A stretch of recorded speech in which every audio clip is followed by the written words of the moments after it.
All right, so now that I've got all my measurements, like I'm gonna start with the back panel.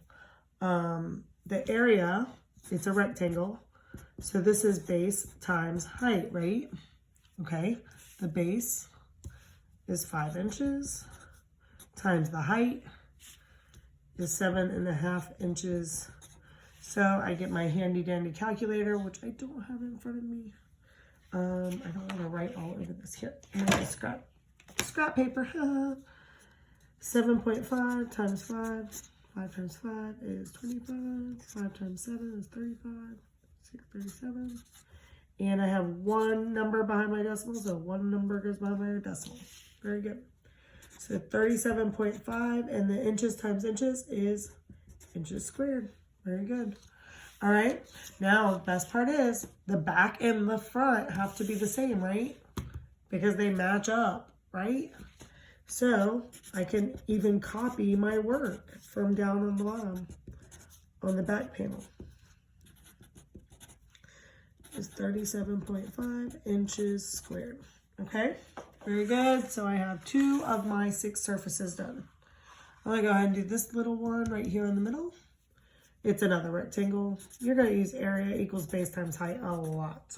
Unless you have something that's triangular, you all should be using base times height, okay?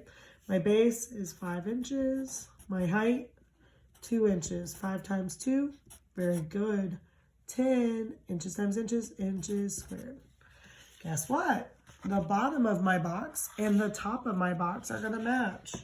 So I can write the same thing up here. 2 inches times 5 inches, doesn't matter what order, right? What property is that? Commutative property, very good. I heard you all the way from your house.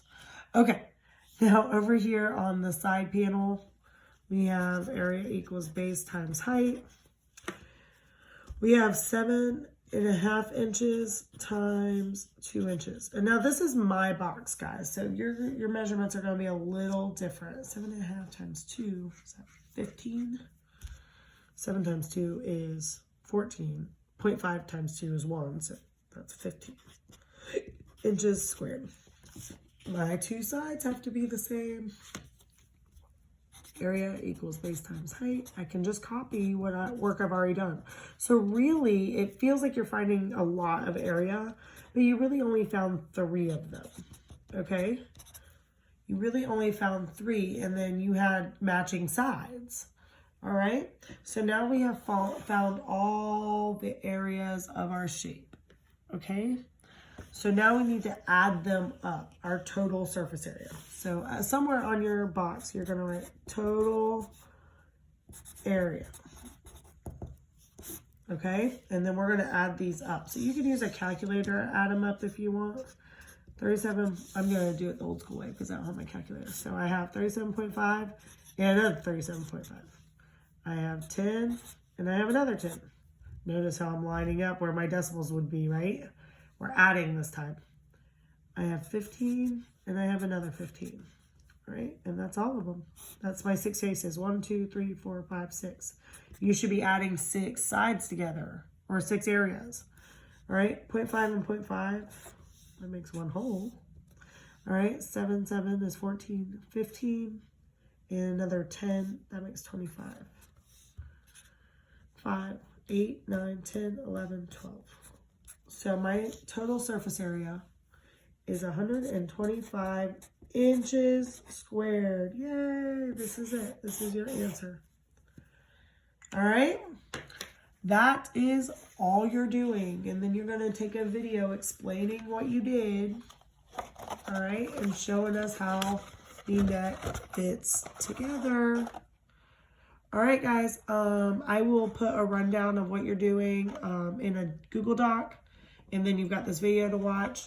Rewatch it if you need to. Find a big enough box that you can measure.